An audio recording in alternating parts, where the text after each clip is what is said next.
किसका घर, बाप या बेटे का? पापा, नया घर बिल्कुल तैयार हो चुका है, सोच रहा हूँ कि वहाँ दिवाली पर शिफ्ट कर लूँ। सिद्धार्थ ने अपने पापा गोविंद प्रसाद जी से कहा। सिद्धार्थ गोविंद जी और सुधा का इकलौता बेटा है। सुधा वहीं पर बैठी मूक दर्शक बनी चुपचाप सुन रही है। पिछले कुछ दिनों से उसने किसी भी बात पर रिएक्ट करना छोड़ दिया था। नए घर की उमंग में सिद्धार्थ और उसकी पत्नी रिया दोनों बहुत बेहद खुश थे। सिद्धार्थ बहुत बड़ा अफसर है, रिया भी अमीर खानदान से ताल्लुक रखती है। गोविंद जी ने अपने घर को बहुत चाव से बनवाया था। कोठी, बाग, बगीचा सब कुछ था, परंतु जब सिद्धार्थ ने कहा उसने भी एक घर का सपना देखा अपने घर का, ये सुनकर गोविंद जी आश्चर्यचकित रह गए थे। अपना घर तो ये किसका घर है? नहीं पापा, ये घर आपका है। मैं अपने घर को अपनी मेहनत से बनाना चाहता हूँ। फिर उसने उनसे कुछ पूछने की जरूरत नहीं समझी थी। सब कुछ रिया और उसकी मर्जी से होने लगा था। बीच बीच में सिद्धार्थ उनसे सलाह ले लिया करता था। जबरन उन्हें 2-3 बार साइड पर भी ले गया था। माँ को तो ना कुछ पूछा ना दिखाने की जरूरत महसूस की थी। सुधा के अंदर तो जैसे सब कुछ टूट गया था। जिस बेटे को उसको जान से भी ज्यादा प्यार किया था, उसने एक तरह से उसका तिरस्कार कर दिया था।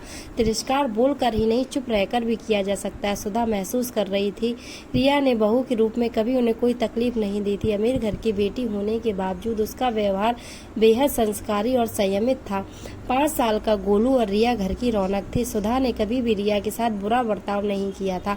गोलू में तो सुधा जी की जान बसती थी, पर सुधा बेटे के व्यवहार से बहुत आहत हो गई थी। कभी कभी गोविंद जी से अकेले में बात करते हुए पूछते कि मुझे मेरे किन पापों का फल मिला? एक ही बेटा था, वो भी घर छोड़कर चला जाएगा। गोलू और रिया ये कहकर उसके आंसू निकल आते थे। मैंने तो अपने सास ससुर की दिल से सेवा की, कभी उनका दिल नहीं दुखाया। अम्मा जी ने तो अंतिम समय पर मेरे सर पर हाथ रखकर आशीर्वाद दिया था कि ईश्वर हमेशा तुझे खुशी देंगे।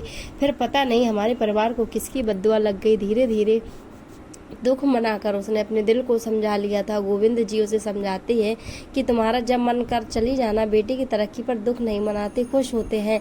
रिया और सिद्धार्थ एक चीजें सुन चुन कर ला रहे थे। गोविंद जी को बेटे से दूर होने का दुख था, पर उन्होंने जाहिर नहीं किया। वो उसे महसूस कराते कि वो उसकी खुशी में खुश हैं। आज धनतेरस है। गृह प्रवेश की सारी तैयारियां हो चुकी थी। सिद्धार्थ और रिया नए घर की खुशी में बेहद उत्साहित थे।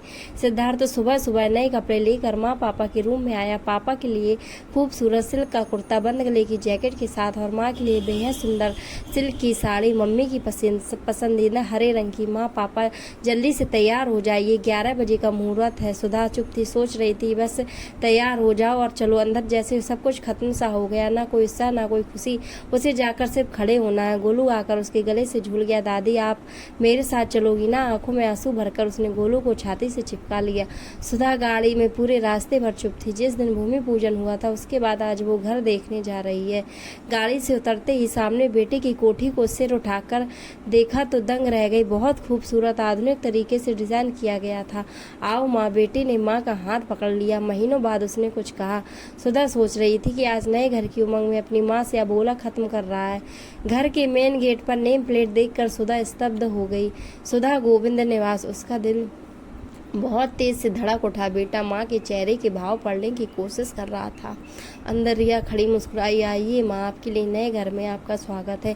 ये लीजिए आपकी अमानत। रिया ने घर की चाबियां सुधा के हाथ में रख दी। बेटे ने माँ का हाथ चूम लिया। माँ, अपने नए घर में भगवान के लिए भोग अपने हाथ से बनाओ, पर प्रसाद मेरी पसंद का होगा। सुधा समझ ही नहीं पा रही थी क्या बनाओ। सुधा की आंखों से आंसू टपक पड़े। हलवा बनाऊंगी मेरे कान्हा जी का और तेरी पसंद का। पहले अपना और पापा का रूम देख लूं। माँ सुधा को लगभग खींचते हुए रूम में ले गया। सुधा देख रही थी उस रूम में सब कुछ उसकी पसंद का है।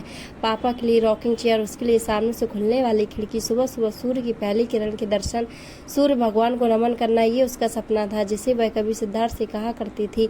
बाहर तुलसी जी का चौरा जिसे वो हमेशा चाहती थी। अरे ये तो उसका लगाया हुआ मनी प्लांट है। इसके लिए वह कितना परेशान हुई थी। माली ने उसे उखाड़ कर गुलदाउदी लगा दिया था तो उसने माली को कितना डांटा था। तो मेरे बच्चे को सब कुछ याद था। उसका मन पुलकित हो उठा। कमरे की एक एक चीज को छूकर देख रही थी। माँ, आपने क्या सोचा था? आपका राजा बेटा आपके बिना खुश रहेगा? रिया मुस्कुराती हुई कह उठी। माँ, आपका बेटा तो मेरे गोलू से भी छोटा है। माँ, सिद्धार्थ ने सुधा को बाहों में समेट लिया। आपके संस्कार इतने कमजोर नहीं है। आपने क्या सोचा कि आपका बेटा आपको और पापा को यूं अकेला छोड़ देगा? नहीं माँ, वो घर मेरा है जो पापा ने मुझे दिया, और ये घर आप दोनों का है जो मैंने आपको दिया है। गोविंद जी आश्चर्यचकित थे। पर बेटा, परिवार तो 2 हिस्सों में बट जाएगा ना? कैसे बटेगा पापा? ये घर मेरे ऑफिस के पास है, इसलिए वर्किंग डे पर यहाँ रहेंगे वीकेंड पर, वहाँ मैं दादी माँ के पास ही सो। ऐसा कर गोलू दादी के आंचल में छिप गया। यशोदा आंखों में आंसू खुशी के लिए अम्मा जी का हाथ अपने सिर पर महसूस कर रही थी।